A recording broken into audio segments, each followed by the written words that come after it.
আসসালামু আলাইকুম রহমতুল্লাহি আবরাকাত। বাবার 200 কোটি টাকার সম্পত্তির বাগ পাচ্ছে না 8 মেয়ে। চলুন বিস্তারিত দেখে আসি। নীলফামারী প্রতিনিধি। আজকের পত্রিকা। সরিষার তেল মিল মালিক বাবার রেখে যাওয়া 200 কোটি টাকার সম্পত্তিতে ওয়ারিশ মিলছে না 8 মেয়ের।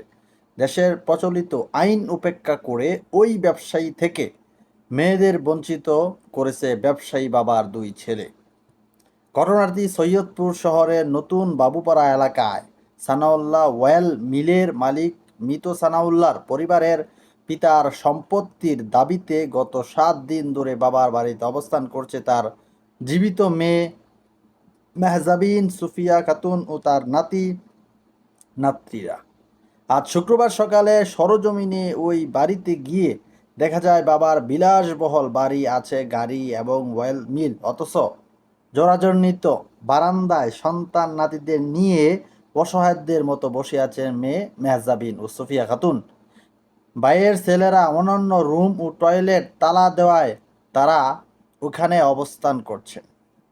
2 ভাই ও 8 বোনের মধ্যে সবার ছোট মেহজাবিন বলেন, 1980 সালে বাবা মারা যাওয়ার পর ভাইয়েরা সম্পত্তি ভাগ দিতে অস্বীকৃতি জানায়।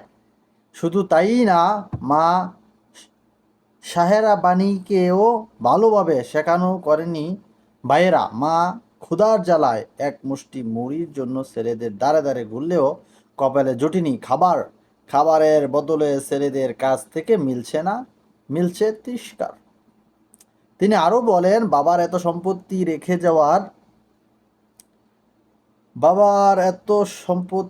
রেখে যাওয়া তিনি নষ্ট ভোগ করিয়া দুনিয়া ত্যাগ করেছেন। আমরা যেসব সম্পত্তির সঠিক ভাগ চাই এ বিষয় নিয়ে বাড়ি দখল থাকা মৃত সানাউল্লাহ নাতি মাসুদ আলম লিটনের সঙ্গে তিনি এসব অভিযোগে অস্বীকার বললেন।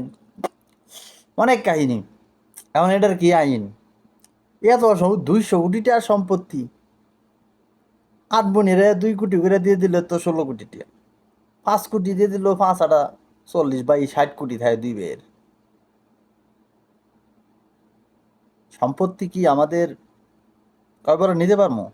যে সানাউল্লাহ সাহেবের সম্পত্তি মিল মালিকের, উনি কি নিয়ে গেছে? তার এই সম্পত্তি নিয়ে এত বড়াই, এত ঝগড়াঝাটি আমাদের আর এই জীবন কি বলবো। বাকিটা আপনারা কমেন্ট বক্সে বললেন। খবরটা জানাইলে আমারই যে 200 কোটি টাকা সম্পত্তির ভাগ পাচ্ছে না 8 মেয়ে। ঘটনাটি নীলফামারী প্রতিনিধি। এই ছিল অবস্থা। কি আর করার, কিছু বলার নাই, আপনারা বললেন।